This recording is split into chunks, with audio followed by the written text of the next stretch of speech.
So cool. Everybody doing okay? Y'all doing all right? As Austin said, where'd he go? Oh, I guess he's sorry. As Austin said, I'm Jamie McKnight. I go to Hope Crossings here. I've been going here for probably 4 years or so. Early on, it was off and then I kind of came on board this last year. I guess it's been a year and some change as a deacon. So I'm a deacon, and Trevin Boucher. Did I say Boucher? Boucher, good. I always want to say Boucher. I'm always wrong. Trevin Boucher is also a deacon, and we have just been blessed to be a part of this community, and been blessed to experience y'all's kindness. I have been blessed to experience your kindness, and so I appreciate the opportunity to get up here and share a little bit about what I feel like God wanted to communicate to you guys, all right? So I'm glad you're having hopefully you've had a good week, you're having a good weekend, all right? That's not to preface that this is gonna be bad. I'm just saying, it feels good to know that, we're in good company this morning. All right, now I'm gonna share a story. Full disclosure, this story has absolutely nothing to do with the sermon, but I just really wanted to share this. I'm married to a beautiful woman, Kelsey, and my daughter Cameron is in the back. And I have a 5-year-old son, Titus, as well. And we're doing all right. We're doing well, as a family can do. We ups and downs is how it is. But one of the things that we like to do in the mornings is we just kind of like to hang out a little bit. Not everybody has that opportunity. I understand that. Some of you kids are older, and morning for them is like 2 in the afternoon. So you kind of take what you can before they grow up and everything. So I'm hanging out with Cameron in the morning. I go outside on my front porch and sitting in this chair, and I'm just kind of rocking, and she's cooing and all that type stuff. And one of the things, like, she's 7 months old, so she's really into just putting everything in her mouth. She just loves to put everything in her mouth. Like, she's like on the ground, she's like, there's a bug, let me put it in her mouth. Like, no, you can't do that, right? You put her on a blanket, she grabs a blanket, she's trying to eat it, right? You get her peas, she's flinging the peas everywhere, and then she's trying to eat the peas off of where she flung everywhere. She's just going everywhere. So we know that she is full of wanting to taste and eat things. And Titus, my 5-year-old, is also aware of that, okay? So I'm out there, and I'm sitting in the chair, and I'm rocking, I'm playing with Cameron, trying to have a conversation that's going nowhere because she's 7 months old. And Titus walks out, and he's just looking at me, and he starts laughing. Ha, ha, ha, ha, ha, ha. I'm like, what's she laughing? What's that about? And I kid you not, in all his seriousness, or like all his genuineness, he says, hey, Daddy, he points at my head. Is that where baby Cameron was eating your hair? Isn't it funny how kids have a way of telling you that you're getting old and they don't even mean to? And I was like, no, Titus, that's just my head. Like, that's all it is, right? So I went and got a haircut yesterday. So I try to be a little polished, okay? A little bit ready.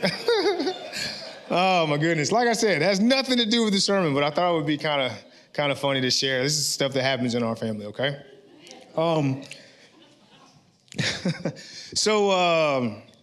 So let's move forward, okay? I hope this thing works. Let me turn it on. Yeah, there we go. All right. I'm calling this the truth about the path to greatness. I know that sounds kind of cheesy, right? I was a football coach, so a lot of times, we say the path to greatness and fighting, rah, and all that stuff. But I really feel like this kind of fits, all right? I really feel like this kind of fits. And when I talk about a path to greatness, all right, what am I talking about? Okay, this is when I think that God is going to call us, he's going to call you, he's going to call me, right? He's going to call all of us in one of two specific ways. He's going to call us to something more, okay? One way that he's going to call us out of habitual patterns into freedom in life. All right, so think of it as like, if this is kind of like the main level, if you will, when we're down here, right? We're struggling and we're fighting and all that kind of stuff. God's going to call us into something greater. He's going to call us into a path that's greater to get us back to where we are, all right? Call us out of that into something greater. Then the second way is that he calls us into something sometimes more specific and an influential purpose, all right? God doesn't just call us out of some place to bring us to normal. God calls us out of some place to take us to beyond. You get what I'm saying? Right? Like when we go through things, like when we have stuff happening, he's not trying to say, cool, you went through that, now go be average. Like, no, God is like, I'm preparing you for something greater, right? So when we've all had that experience, I say we have. If you haven't, you will, I promise, and it's gonna be both of these. There's not really one or the other. You get what I'm saying? Y'all feel me? I just like a little head nod or something like that, it's we're good. Makes me feel good. I was a teacher, so I'm kind of used to blank stares, but it's okay. It's all good. It's all good. I'm not hating. I promise. I'm just saying, like, I got it. All right. So you got these two things, right? God's going to call us out of habitual patterns into freedom in life when he's calling us with the path of greatness.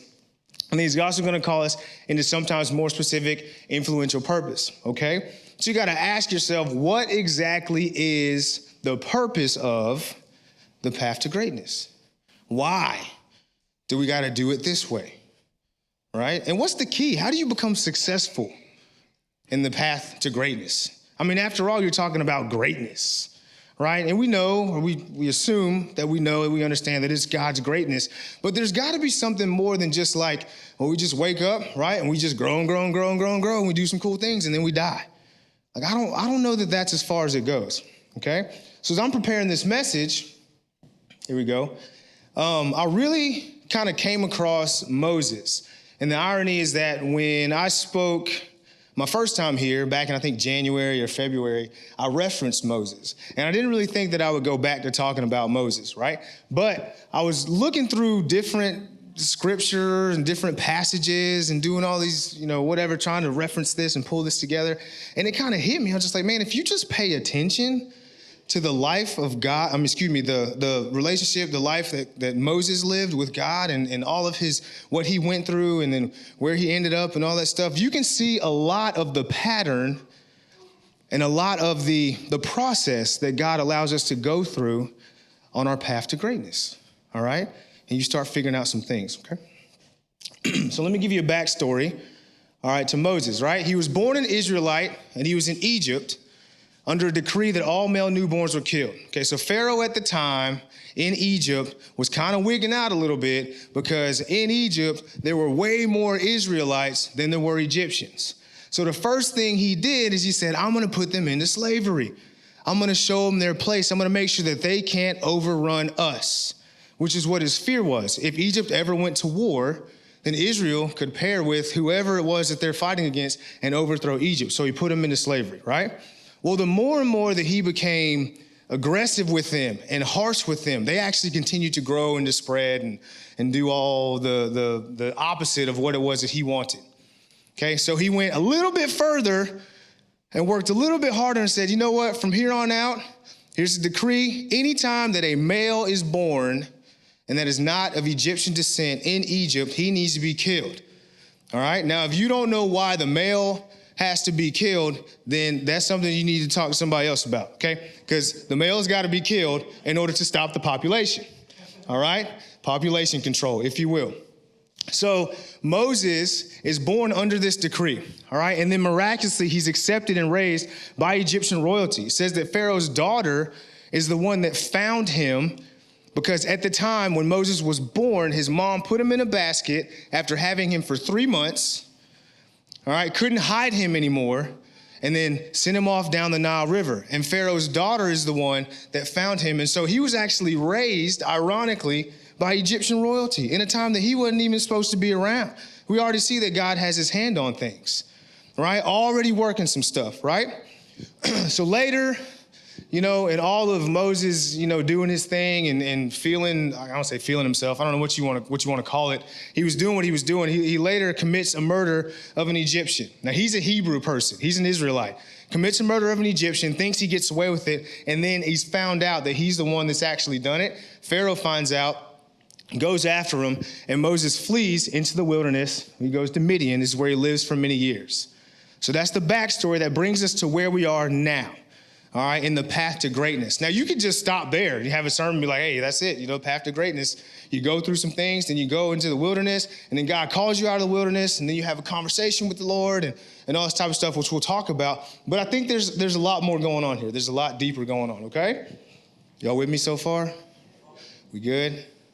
Yeah, all right, cool, I got you. Okay, so when you look at the path to greatness, the first thing that I feel like I noticed when I was reading the scripture was that God is gonna start with a promise and encouragement in your path to greatness, in my path to greatness. All right, how do I know that? Okay. Come on. There it is. All right, so Exodus 3:7. At this point, this is happening at some point he's in the desert, he's out roaming around, he sees a burning bush. You might be familiar with that story. All right, and then the bush starts talking to him, and it's God. God calls Moses, and he says, Moses, Moses. And Moses says, here I am. All right, and God begins to proceed to tell him who God is. He said, I am the God of Abraham and Isaac and Jacob and your ancestors, and I want to deliver the people out of Israel, right? Exodus 3:7, I've certainly seen the oppression of my people in Egypt. Remember, they're in slavery right now. I've heard their cries of distress because of their harsh slave drivers. Yes, I'm aware of their suffering. Exodus 3:8 says, so I have come down to rescue them from the power of the Egyptians and lead them out of Egypt into their own fertile and spacious land. It is a land flowing with milk and honey, the land where the Canaanites, Hittites, Amorites, Perizzites, Hivites, and Jebusites now live. That's a lot of ites, all right? Okay, so it starts with a promise, all right? It starts with encouragement. Well, you say, oh, Jamie, like, what do you mean? Like, how is that talking about promise, encouragement? If you notice right here, it says it's a land flowing with milk and honey, right? And right before it, he says a fertile and spacious land. God is not required to tell us why he's doing anything. Think about that. He's not required. He doesn't have to tell us why he's chosen to do what he's doing. He does that for us, right? And I think the reason that God told Moses that it was a spacious land and that it was flowing with milk and honey, honestly, is because the truth about the path to greatness is that it's not going to be as easy sometimes as you think it is. We've got to have something to hang on to, something to look forward to. All right, now what does that look like in our lives? All right, some of you may be sitting here and have had some thoughts about some things that you want to do. All right, and right now they're just thoughts. But understand that you would not know where you are headed or even know how to get there if you didn't first have a thought of what you wanted it to look like. Right? God is painting a picture. He's putting something in Moses' mind to take to the Israelites so that they, after being in slavery for as many years as they have, can have something to look forward to. Right? It might not be enough for God to say, I want you to go and tell them that I'm taking them out. They're going to be like, well, where are you taking us? And is that really going to happen? Right? We've been in slavery for years. We've known about this promise for years. God is giving you something to hang on to. You've got to be hopeful. You got to trust in him, right? He's got to give you a picture, right? So we see that in the beginning, the first thing, and there's only 5 points. The first thing that we notice is that God is going to give you, going to give me, going to give his people a promise and some encouragement, right? He's planting that seed. Plants that seed for you, okay? All right, so the next thing. The second thing that we see is that God is going to then give the command. This is the scary part, right? Because what happens is God gives the command, and you see in Exodus 3:10, as Moses is talking to God, he says, that should say now go, not no go. That's kind of deflating, honestly, if you think about it. Like, yeah, this is great. You can't do it, though. I'm going this way. Nah, it's a typo. That's my fault. But Exodus 3:10, it says, now go, for I am sending you to Pharaoh. You must lead my people out of Egypt, right? That's God giving a command. And then 2B, a lot of times, Satan's going to try to disrupt you. And in 3 ways. First thing, Exodus 3:11, 13, and Exodus 4:1, and Exodus 4:10. He's going to attack an identity. In Exodus 3:11, right? Moses says, well, who am I? Who am I? You know who you got, right? You know you're talking to? Like me, Moses, right? I killed a dude. Yeah, I know who I am. God's like, I got you. I know what's going on. And then he's going to get you distracted on other people. Exodus 3:13 and Exodus 4:1, he says, well, are they going to know who you are? Are they even going to believe me? Like, did they even know? Like, is this really a thing, right? And then lastly, Exodus 4:10, he says, well, I can't speak. I don't speak well. You find all these different reasons why to not go. Tell me we don't do the same thing, right? Like I said, if you just pay attention to what you're reading, you can see the parallel of how God will take us through a process. And a lot of times we respond the same way that we see Moses and we see some of these prolific leaders all the way through Scripture handle things. We do the same thing.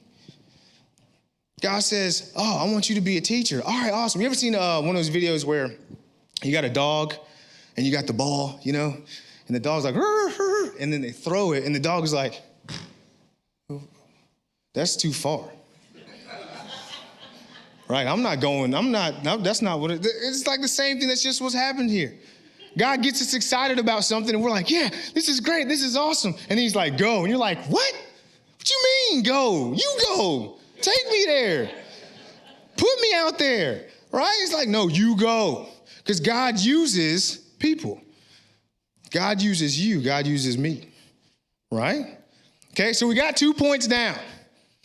Path to greatness. Okay, God's going to start with a promise. Then he's going to give a command, right? And a lot of times we get a little scared about it and we're like, oh, I don't know, right? But if you just keep taking steps, you continue to see the process, all right? So number 3, God is then going to confirm the call with an encouraging action, all right? So the backstory to this, I say the backstory, continuing on, in the kind of debate that Moses is having with God about going to the Israelite people, he's too afraid and wonders, are they going to accept what it is that he has to give them, what it is that he has to tell them, okay? And God then says, no, I'm gonna show you, you need to do this sign and put your hand in your pocket and then pull it out and the leprosy is gonna be gone and they're gonna be like, whoa, that's awesome, right? He's giving you all these signs and all these things in order to go and have the Israelite people hop on board with what's going on. And it says that that's exactly what happened, right? Exodus 4:29-31. Then Moses and Aaron, they returned to Egypt after going back and forth with God, or Moses going back and forth with God, told them everything, the Israelite people, performed the miraculous signs, and the people of Israel were convinced, right? Again, tell me this doesn't happen in our lives. We get hung up on something, we get afraid, we take a little baby step, and then boom, there's some confirmation there. You might have a conversation with somebody about exactly what it is that you've been thinking about that empowers you, right? Maybe you're going in for a job interview, okay, and you're a little worried about, I don't know if I can do this, and then you get the job. You're like, oh, this is awesome. Maybe some of you younger guys, I'm not gonna say young people because I'm still kind of young, I think, even though the hair thing, but it's cool. Some of you younger guys want to try out for a team, basketball, football. You're like, what if I'm not good enough? What if they break my ankles? That's a term for when you get, you fall over because you're trying to guard somebody. If y'all didn't know that, okay, that's cool. Right, but then you make the team, right? You have a little bit of confirmation and you're feeling really good and you think, man, this is really gonna happen. Like, this is really, really what's happening. I'm so excited about it, but here's the reality. It's not over. It's not over. You got the job, which means you now have a job to do. You made the team, which means you now have to practice, right? And this brings us to point number 4. God's gonna allow some discomfort. And often we question the validity of, like, should we have done this? God, did I hear you right? Right, I know I made the team. Right, I know the Israelites are all for getting out of here. Like, this is really awesome. But here's what happens, as we see in Scripture, okay? Going along, I'm kind of paraphrasing as I go, because the story of Moses is like 20 chapters long, and we'd be here till tomorrow if I was really going to read the whole thing. So right after Moses goes to the Israelite people, and they are convinced that God is going to call them out of Egypt, he then goes to Pharaoh. He's probably feeling good, too. He's like, oh, yeah. Hey, Aaron, you see that, man? God did what he said he was going to do. That's awesome. That's legit. This is great. He said, I'm going to go talk to Pharaoh. Watch this. It's going to be good. He goes, hey, Pharaoh, I just want to let you know, God told me to tell you that you need to let my people go. You got to let them go. Pharaoh's like, oh, for real? For real? Like, yeah, that's great. Guess what? Not going to happen. Matter of fact, I'm going to make stuff twice as hard for them. From now on, take all their supplies away, and they have to go get their own supplies, and then they have to keep the same quota of materials being made every day while looking for their own supplies, right? If I'm Moses, I'm like, dude, that's not what I thought was going to happen. Like, I don't understand. Like, I don't understand, right? It just got confirmed. Like, I made the team. Why is practice so hard? Why is the coach riding me? Why do I have all this paperwork I got to do? Why do I got parking duty? You know, like, it's just, I thought this is what you wanted from me, right? But this is what they said. The foreman said to them, and those are the people that were in charge of the slaves at the time, the Hebrew people that had like groups of people. May the Lord judge and punish you for making us stink before Pharaoh and his officials. This is them talking to Moses and Aaron, the Israelite people. Said, then Moses went back to the Lord and protested, why have you brought all this trouble on your own people? Lord, why did you send me? Why am I here? You already knew I was terrified, right? I wrestled with you in the beginning. You talking about some milk and honey, right? And it's going to be smooth. It's going to be great. And now I get this far. You said you were going to do what you were going to do, and they're turning on me. It got worse. Discomfort. What's up with all this discomfort? Right? But God's going to allow the discomfort sometimes. And you'll see why as you move forward, right? But again, if you can just pay attention, you can just keep one step at a time. Boom, boom, boom. You'll see what God has planned, okay? Ooh, not the right button. There we go. All right, so the last thing that we see in the path to greatness is that God is going to deliver big victories and allow minor setbacks. This is what I like to call the 2-step forward, 1-step back principle. All right? So Moses goes to Pharaoh, asks him, tells him really, hey, I'm rolling these people out here. Like, you got to let them go. Pharaoh's like, nope, not going to happen, right? So God starts going ham. All right, God starts doing his thing. And what you see in Exodus chapter 6 through 10 is that God sends 9 plagues on the Egyptian people. And 5 of those times, the Israelites are declared free by Pharaoh, and then he rescinds that declaration. All right? Looks very similar in our lives. We have a little success. We get excited, and then we take a hit. Right? Oh, man, I got on the basketball court, and I scored 30 points. Next game, you got benched. What's that about? Right? Maybe you didn't pass the ball. Like, I don't know why coach put you out. You know what I'm saying? Right? But we have these little successes, and then God's going to allow some of these setbacks. You're like, why? And you keep saying, why, God? Why? You told me about the land, the milk and honey. You told me about the freedom. You told me about where I was going. Why is this happening? I don't understand. You feel me? Y'all get what I'm saying? Y'all with me? Yeah? Cool? All right, cool. All right, so he's going to deliver big victories and allow minor setbacks. And finally, on that 9th plague that God sends on Pharaoh, which is the plague of the firstborn son, which is where God allows for, you ever heard of the Passover feast? That's where that comes from. The angel of death it passes over you if you got the blood of the lamb smeared on the door. That's what it was in scripture back then. But for Pharaoh, he didn't have that option. Right? So the Lord said, I'm going to take your firstborn in the same way that because you won't let my firstborn go, my Israelite people, right? And so he gives the plague of the firstborn, and not only Pharaoh, but all of his officials, even the firstborns of the livestock were killed. They were done.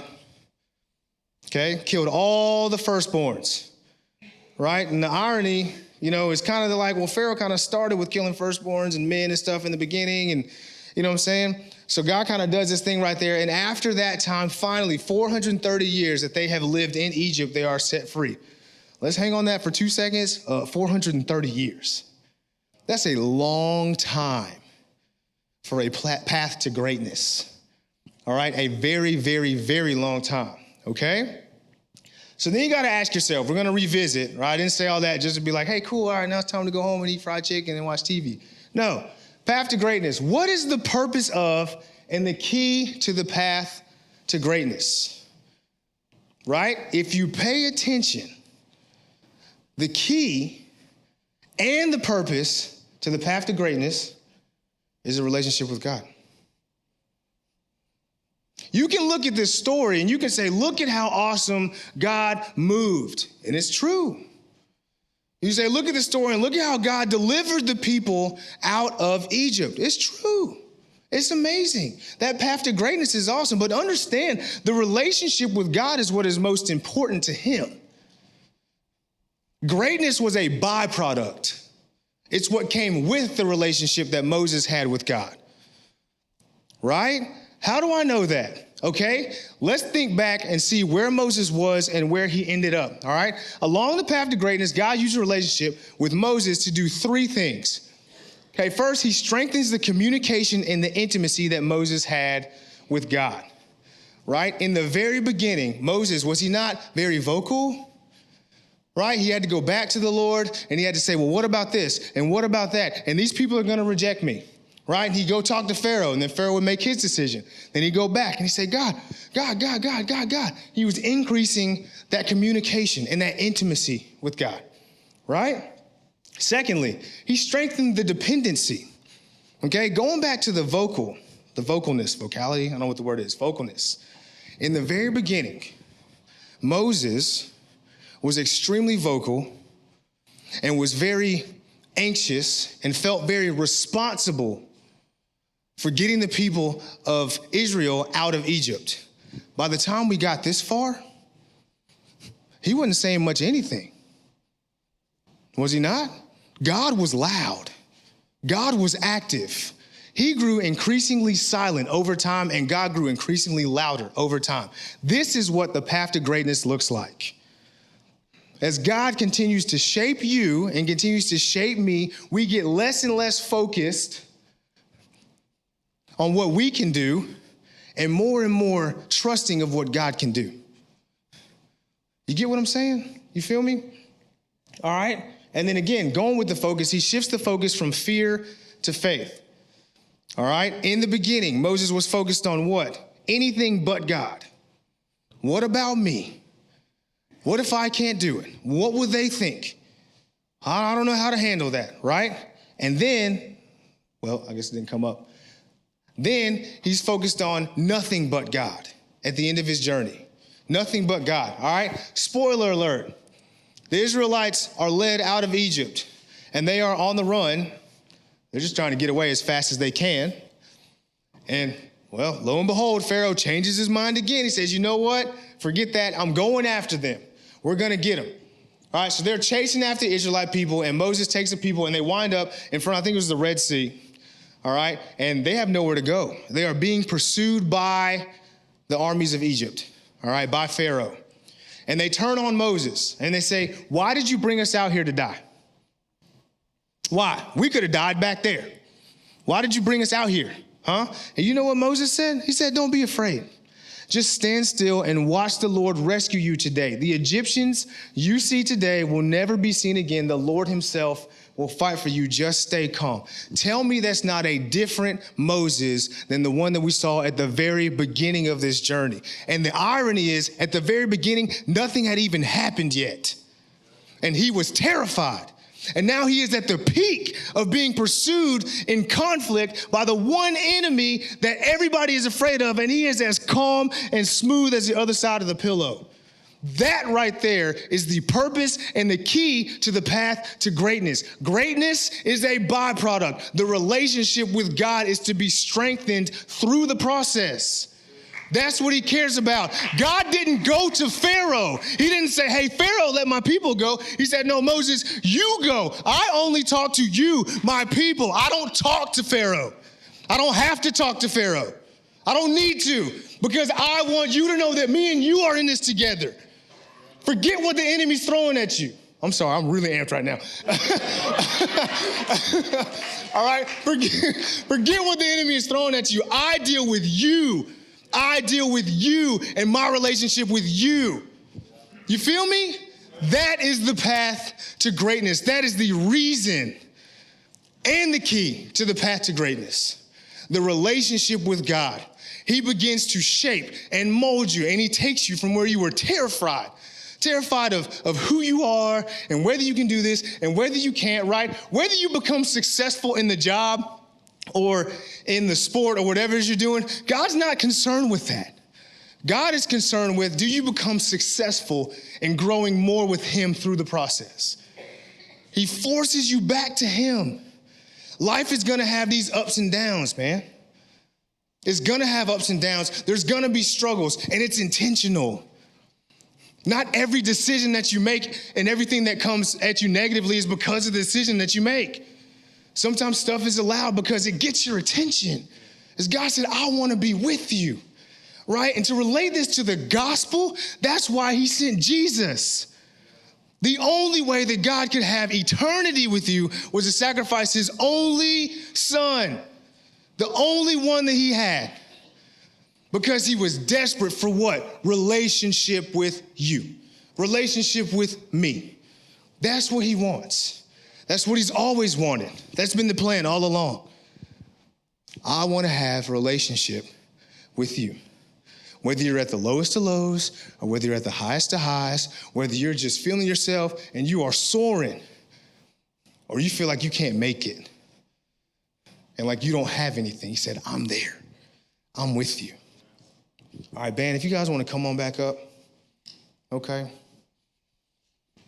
So the band's going to come back up and they're going to do a song. It's Lord, I Need You. You've probably heard it before. Most of you have. All right. I just want you to take this time to ask God, all right, if you're a believer, right, and you have a relationship with God, and even if you're not, right, just maybe ask him, like, hey, God, I know we don't talk much, like, whatever, that's fine, right, just talk to him.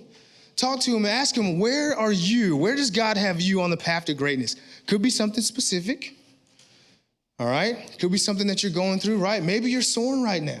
Maybe you are heavily dependent upon him, and you are feeling that really strong today. That's great. Give him praise for that, right? But just take a little bit of time, all right, as they're doing this song, just kind of reflect on where it is that God has you in your path to greatness with him. And keep in mind that greatness is a byproduct. The success of the job, the success of the making the team, the success of whatever it is, that's great. That's awesome, right? Put that in the trophy case over here. God is concerned with the relationship. How is your relationship with God? Maybe you haven't started yet. Maybe you're at stage 1. Maybe God's pulling on you right now. Like, I want to have a relationship with you. You're like, but God, do you know who I am? You know what I've done? Right? Like, you perfect and stuff, like, and I'm not. And God's like, I know that. I made you. And I saw all that stuff that you were going to do before you did it. I still want to be with you. And I was there when you were doing those things too. Still want to be with you. I've seen it all, right? So you just take some time for a minute. You guys go ahead and play the song.